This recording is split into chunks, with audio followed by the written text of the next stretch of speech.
R&D in Australia is around 180,000 researchers. It's about nearly $40 billion invested every year from businesses and universities. Imagine what it would take to build this pipeline. We produce about 3% of all papers globally, yet represent only 0.3% of the world population. We are doing fantastic in terms of research. Now, I think when we talk about commercialization, we need to talk about the incentives. What is research? Why are we doing research? So I think the purpose of research is to develop ideas, products and services that then need to go in the hands of people who need them. Commercialization is one way of doing that. Now, universities, which is what I know most, do about 1/3 of all research in Australia. Businesses do half of our R&D in Australia.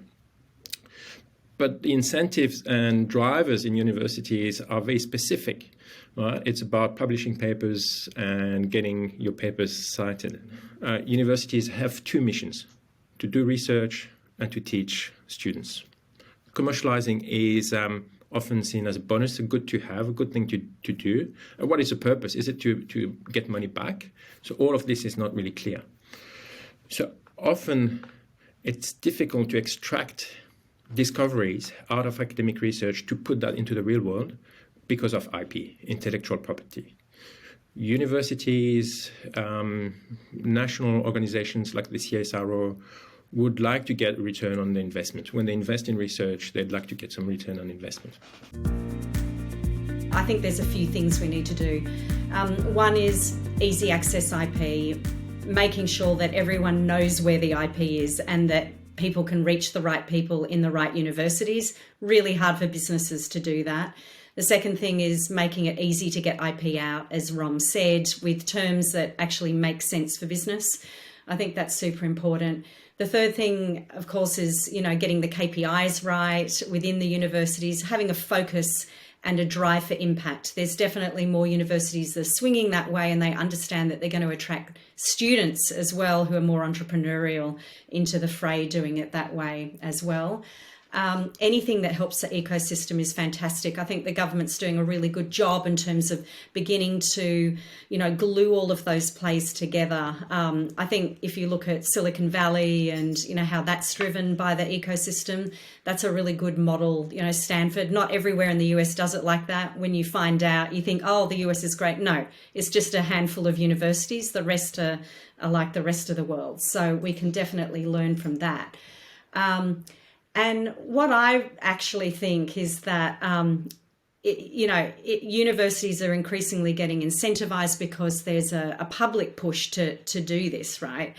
But universities don't know how to do it. I think that until universities get really serious about this and putting the right people in the jobs who've got the right incentives and are paid properly, I think we're going to keep suffering. One idea I had, and I think Alfredo Martinez Cole from UTS actually gave me this idea too, that maybe we need to go back to the original concepts of the ARC Centres of Excellence and focus on, perhaps the areas of, say, the National Reconstruction Fund. One of those is defence, which I know a little bit about at the moment in my job, and think about what do those industries need? What are the problems? Because there's no business without it solving a problem, right? Most research doesn't solve real problems, so it can't be applied.